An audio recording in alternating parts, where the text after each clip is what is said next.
That's a great job by Weinbach. I saw Kainoa Winston in there, but Weinbach is the one that stopped him in his tracks and gives the defense a chance. Once again, and the defensive line steps up once again. Big collision and hold in time.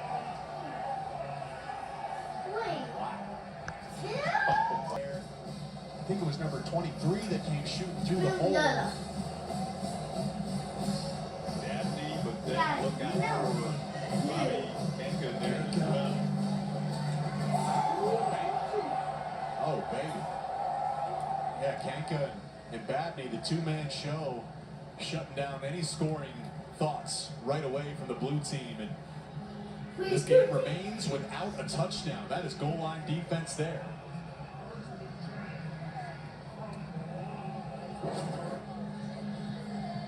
So heavy on the interior there, 6'4", 305. Bobby Kanka utilizing all of it that time to plug the middle. And he'll like that when they go back and watch the film here. So now Chase Herbstreit coming in at QB for the first time. Oh, first time. Son of Kirk Herbstreit and Allison, who are both here today. And Chase flushed out the pocket on his first play coming here in this fourth quarter. No game action last year. Picks up 4 yards that time. And you see Cincinnati, Ohio native, 3-year starter at St. Xavier High School. And now coming in, the third quarterback that we've seen so far today. Saw a lot of Tommy Carr and Bryce Underwood played the first quarter and some change in the second quarter as well.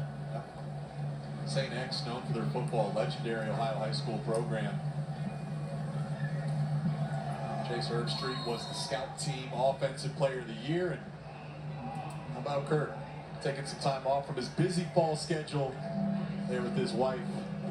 Check it. He was texting me, said he loves the campus, walking around on the campus, super proud of his son, and this is what spring games are for, an awesome opportunity to see Chase operate the Michigan offense. It's really cool. Some of the family lineage that's definitely littered throughout the course of this Michigan team, and the QB room in particular. Chase going to try to get out leader for a block that time. That flag does come out behind the play. And a long run up to about the 30-yard line here. Jonathan Brown on the carry. Holding offense number 88. 10-yard penalty. Third down. Watch this beautiful cutback by Jonathan Brown. Great job pressing the hole. The Mays defense overplays it. You call that the waterfall method. You just waterfall right back around. And Kirk saying, hey, Chase, I think you're faster than I ever was. How about running out ahead and trying to get a block for his running back, Jonathan Brown? But it doesn't matter because there was a holding on Dickinson Alley, number 88. Oh, man. Two Ohio natives in the backfield right now with Chase and Jonathan Brown, the running back. Jonathan Brown, a true freshman, Westerville, Ohio native. He also played safety in high school. Going to take another handoff here. Gets cut down. That's on a good tackle made by Adam Bazzi. Rochester Hills, Michigan native. Didn't play last year, but has had a couple of good flashes on the film today in the spring game. Hey, Jace, you made a point earlier about Kyle Whittingham coaching. This is the farthest east he's ever been. Obviously, he's Utah through and through for the past few decades. But, you know, what I found really interesting, and this just speaks to his knowledge, his awareness, his greatness, why he's such a great leader. He's familiarized himself with the history of this program. And in fact, he did it before he ever knew he was going to be a head coach. He said he used to listen to the Bo Schembechler tapes. He's read the book. He's learned about Lloyd Carr and Jim Harbaugh, the legendary teams and legendary players. I mean, that's what better statement to reflect on a head coach that just gets it. He understands the opportunity. He spoke to this is one of the best jobs, in his opinion, maybe the best job in all college football. And he's really excited for here and hoping he can bring some championships to Ann Arbor. Oh, that's on 81. 81 is not good. That time had intentions for Jamar Browder. You talked about Kyle and how much he goes back in terms of being a student of the game. And He's loving what Tommy Carr is doing so far in this one. Jace, I think this is the throw of the day, and Jamar Browder is a guy I was really excited for, really excited to see what happened this spring. He had a ton of buzz, a big, strong wide receiver at 6'5", 215 pounds. He's a sophomore. You're hoping he can take that leap. That time he had a step, he just couldn't come down with it, but you can't throw a better ball there from Tommy Carr.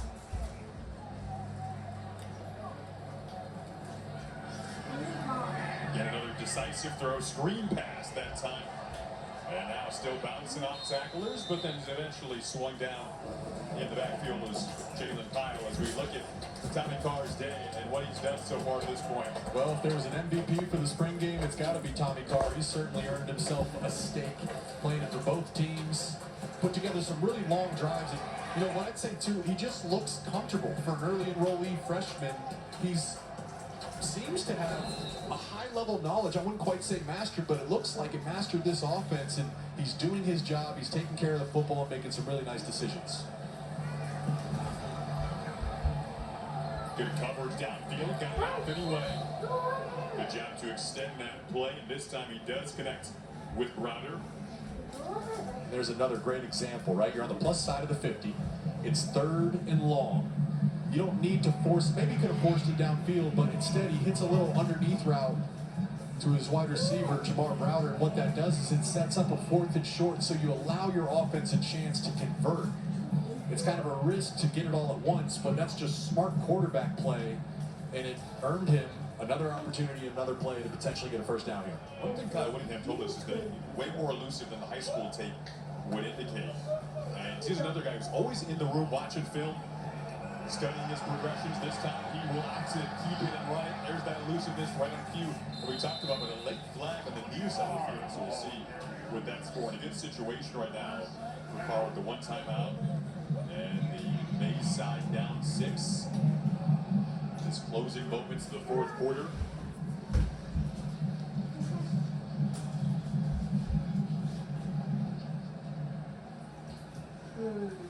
Once again, though, it's a quick game. Nothing there. It's going to be on the blue team. For 15. A 10-yard penalty is enforced to the end of the run. First down.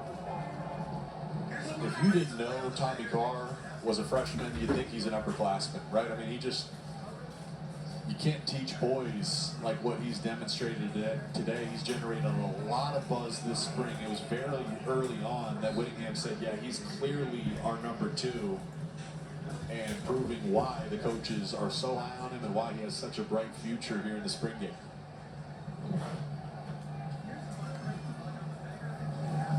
I'll hand it off this time to O'Meara, and he gets inside of the 10, down to about the 6-yard line.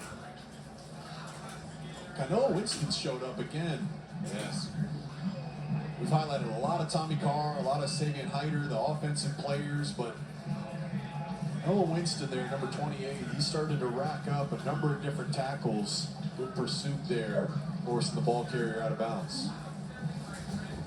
We talked about Taylor Tatum, who transferred from Oklahoma. Rod Moore, their captain, is not playing in this game today. Their multi-time captain, 5th-year guy. In that secondary, as Carr is going to roll out again, trying to keep this one alive to the end zone out of the reach of Pyle. I think Pyle was held there as well. There's the quiet feet, the poise, understanding you're in the red zone, don't need you. Pyle was able to separate, but it was that little hold, that little jersey grab, and otherwise you're looking at a touchdown. Officials did not throw a flag.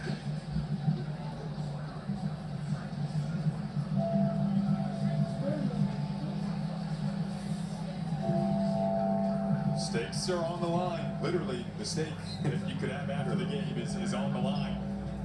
Or hot dogs are in the words of, well, Coach Whittingham, nothing. These guys got that NIL deal, so they're probably just buying themselves steaks anyways. Different than my days. Bypassing the hot dogs.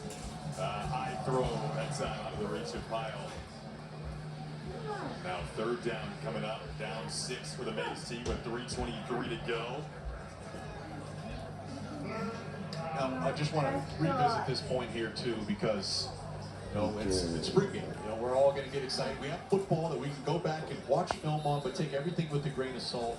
the Michigan defense is showing you 10% of what they'll do. It's a lot of split safety coverage, even front, no blitzes. The offensive playbook is going to be very simplified, so we're going to get excited about Tommy Carr and Sagan Hyder, some of these players, but you got to take it all with a grain of salt in a condensed spring game. Talked about some names that won't be in the game today, but will be here arriving in the summer. Carter Meadows is one of them we mentioned earlier. 5-star on the edge, incredibly bright future ahead. You see some of the other names as well there. Yeah, I mean, Carter Meadows, he's a guy, again, a 5-star freshman. He doesn't look like he's coming out of high school. He is a freak of absolute nature, and he's joining a deep defensive line group. A rising tide raises all ships. That competition is only going to make him better. You know, another guy we haven't mentioned that isn't playing, and I'll have my eyes on, is Andrew Babaloa, a 5-star tackle that was looking like he was going to earn the starting left tackle job last year. Looks dominant, almost like he'll be an NFL draft pick. I know Whittingham was excited about what he's seen there. His recovery is going well. He's not playing today, but on track to be healthy for the season. Just a different type of athlete at that left tackle spot. And, you know, it's worth mentioning, too, with the offensive line coach, Jim Harden, when you give him talent, he is going to develop and produce high-level offensive line play. There's going to be 2 Utah offensive linemen selected in this year's NFL draft in the first round. Babaloa has first-round potential. It would benefit the Michigan offensive line to get him back healthy. 5 stars over the last couple of years. Bryce Underwood, Carter Meadows, Sagan Hyder, and Babaloa. So now Carr will roll out. We'll see if they blew that one dead or not. The blue team celebrating as if they did have the sack there. Looked like a sack to me. It did. Nico Andrighetto was in the backfield. JT mentioned the O-line and the strength staff as well. So important when it comes to the push in the trenches. Yeah, they mentioned the strength coach. I mean, that's one of the key hires for any program, but Kyle Whittingham brought in Doug Eliasea with him, a guy that's been with him in Utah for a few decades. And remember, Ben Herbert was a key piece of those Michigan national title runs, the 3 straight Big Ten championships. They feel they're one of the best strength staffs in the country here in Ann Arbor, and the players have echoed that. Carr looks to his right, now going through his progressions, a lot covered up in the end zone, throws to the back of the end zone. It was a joust for it back there. A good battle from Jalen Kyle, but ultimately broke it up. But Chukwu on the coverage. And even the misses tell a story, though, Jason. I mean, this is what you're taught as a quarterback and as a wide receiver. When you're throwing on the back line, they say back line, hairline. You want those back line throws to be up top. That way, if you miss those throws, it's low risk. When it's to the front of the end zone, you want to be a low throw to protect your wide receiver and pass catcher. There's Tommy Carr, again, the poise, he's not rushed. There's nothing there. There really wasn't anything there, but a nice location on the ball, giving his guy a chance. And if nothing else, preventing the defense from forcing a turnover. Here, when it came to what the strength staff helped that group do in 2023, and building up these guys, we talked about Hyder and how he's already gone about building up his body in his own process, adding 20 pounds, but credit that staff as well, of course, and no body fat added in the midst of that 20 pounds for Hyder. Well, and what Coach Whittingham told us, he said, look, mental toughness is built in the weight room. You got 15 spring practices, and then the rest of the time is spent lifting weights and conditioning. You're developing and preparing your body before fall camp. So a lot of your team progress is built in the weight room. Chance to get to the playoffs, came up a bit short, lost to Texas in their bowl game. This schedule, this is the Big Ten these days, nothing easy. All championships will be earned as they're playing 3 of the top teams in Indiana, Oregon, and Ohio State.